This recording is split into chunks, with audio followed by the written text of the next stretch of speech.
how difficult things are down here, and it's what, quite frankly, we miss a lot. You know, we've all been working in tandem from the moment we got the news of the collapse of the building. And I think my colleagues will tell you we cut through the bureaucracy. The one order I gave the federal folks was no bureaucracy, just cut through it, get to whatever they need. That's why we decided to cover, for example, 100% of the search and rescue cost for the first 30 days. Not done often, but necessary here, in my view. And FEMA is going to provide temporary housing and other urgent needs for the survivors. State Department is expediting visas for family members from other countries, and there are from Latin America, South America, Europe, Israel. And I want to give a special shout out to the first responders.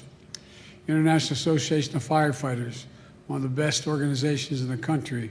And I particularly want to thank the president. Ed came down from Boston, and he's here with the entire group. You know, these folks are always showing up, no matter what. They're risking their lives. You know, there's that old expression, I know the press that travels with me is tired of hearing me saying, but I'm not tired of saying it. And that is that old expression, God made man, then he made a few firefighters. They're remarkable, remarkable people. They're always risking their lives to save lives, as well as the police and other first responders. I got to meet with a whole bunch of them. And we're able to deploy nearly 500 personnel, including 5 other search and rescue teams on the ground today here because of our FEMA director ordered it. I want to compliment FEMA, and I might add, all those folks are risking their lives to save lives, but also holding out hope that those will be found. Hope springs eternal. When I talked to those first responders, I pointed out that they're under a great deal of stress, and we should take advantage, they should take advantage of the mental health facilities that are going to be available, because, you know, we talk about our military suffering from post-traumatic stress.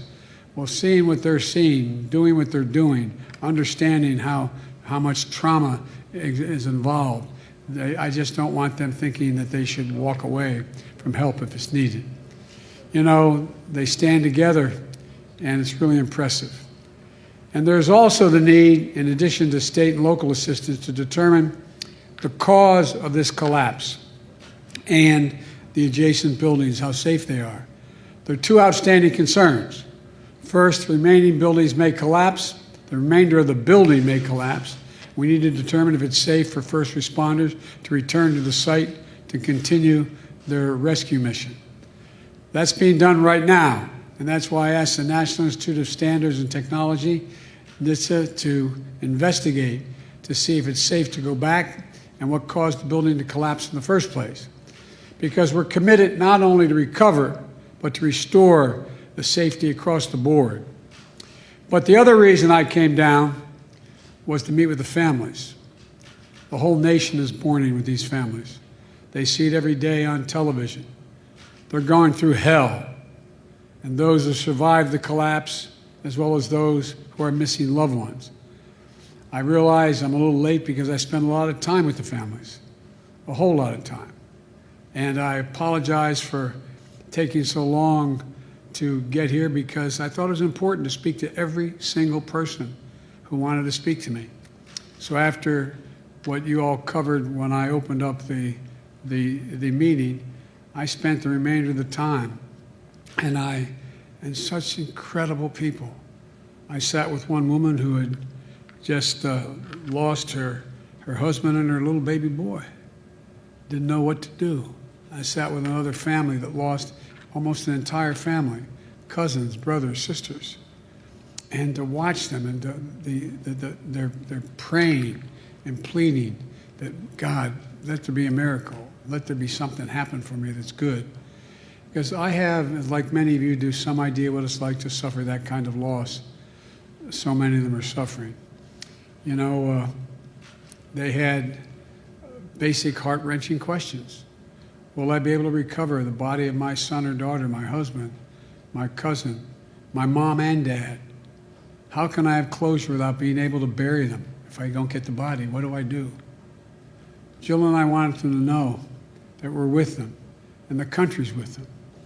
Our message today is that we're here for you as one nation, as one nation. And that's the message we communicated. We'll be in touch with a lot of these families continuing through this process. But there is much more to be done. We're ready to do it. And again, I thank the governor. I thank my colleagues, Senator Scott and Senator Rubio. I thank Debbie Wasserman Schultz for their total, complete cooperation. There's no disagreement, no bickering. Everybody's on the same team. It's what America's all about. It's about pulling together, leaving nobody behind. And that's what made me feel, the one thing that made me feel good about this is the cohesion that exists. There's no Democrat or Republican out there.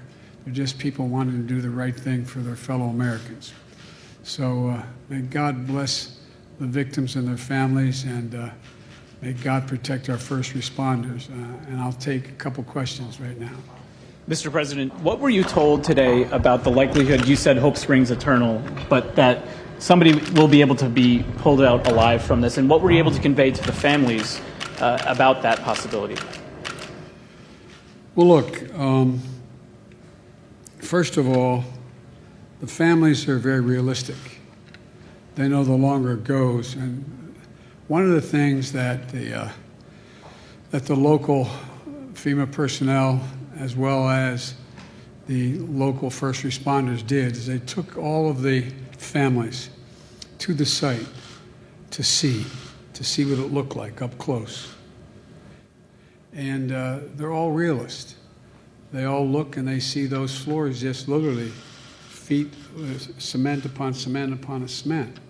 You know, when I talked to some of the families, some of the people who did escape, they survived, got out, they talked about watching the building collapse and watching as they're in the garage, one floor come down literally as a whole floor on top of another floor. They know that the chances are, as each day goes by, diminish slightly. But at a minimum, they want to recover the bodies. They want to recover the bodies. There's a lot of very religious people who are in there. Members of the rabbis in the Jewish community were talking about the need to make sure that they recover the body and be able to bury them, give them, and anyway. So I think they're very realistic, Mike, but I don't think that in any way suggests that it's too we should stop. I think that we should move on, continue to try to recover the bodies. In the meantime, that's why NISTA and others are determining whether or not it's safe to send the first responders back. When they'd ask me about this, I'd point out that the last thing they would want and we would want is in the process of trying to recover, and the possibility, there's still a possibility someone could be alive, someone could still be breathing, someone could be there, that the last thing you want to have happen is have that building collapse and kill 10, 20, 30, 50 firefighters or wound them or first responders. So, but Mike, they're realistic. It just brought back so many memories. It's bad enough. It's bad enough to lose somebody. But the hard part, the really hard part, is to not know whether they're surviving or not. Just not have any idea. When the accident took my wife and my family, the hardest part was, were my boys going to get out? Are they going to make it? And not knowing. When you're flying home from Washington to get the news, you just don't know. So but I was amazed. As you know, unfortunately, I've done a lot of these circumstances where I've met with families who have had great loss. And what amazed me at this group of people was their resilience, their absolute commitment, their willingness to do whatever it took to find to find an answer. I walked away impressed by their strength. And Nancy Bloomberg, do you have a question? Yeah. I was told. Oh, thank you.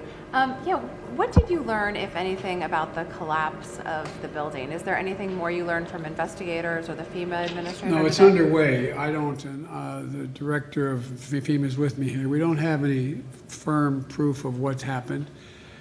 There's all kinds of rational speculation about whether or not the rebars were rusted, whether or not the cement, whether it's limestone or not, whether or not.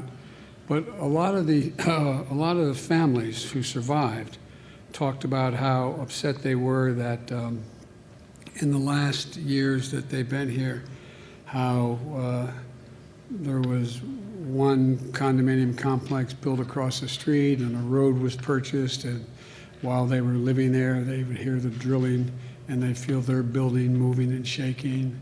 There are all kinds of discussions about whether or not they thought that water level rising, what impact it had. And interesting to me, I didn't raise it, but how many of the survivors and how many of the families talked about the impact of global warming, how much it, and they know exactly, but they talked about sea levels rising and about how there were, and the combination of that and the concern about incoming storms, incoming tropical storms. And so, but I don't think there is at this point any definitive judgment as to why it collapsed and what can be done to prevent it from happening and what other buildings may have to be inspected to determine if they have the same problems. I'm supposed to head out and catch up with the governor, so I want to thank you all for taking the time. President, can we ask you about two matters away from where we are now? First is, while you've been speaking, a top associate of the former president has been in a New York court pleading not guilty to various financial charges. Do you have a reaction to that? And secondarily, if I can, does the Supreme Court's ruling today on an important voting rights decision add to the sense of urgency you feel about pursuing voting rights legislation at this time? I know nothing about the first circumstance because I've been gone. I don't have any idea, so I'm not going to comment on that. And even if I did, I wouldn't comment on an ongoing case if it's an ongoing case. With regard to the second point, I think I did get a summary on the way down on the plane of the Supreme Court decision. It is mildly positive in the sense that there's a remedy available based on the particular voting decision. I think that it is critical that we make a distinction between voter suppression and suspension. The ability of a state legislative body to come along and vote, their legislature vote to change who is declared the winner, I find to be somewhat astounding. But the Supreme Court did not rule that way today, to the best of my knowledge. And but I'll have much more to say about that because I plan on speaking extensively on voting rights and as well as going on the road on this issue. So thank you all very much.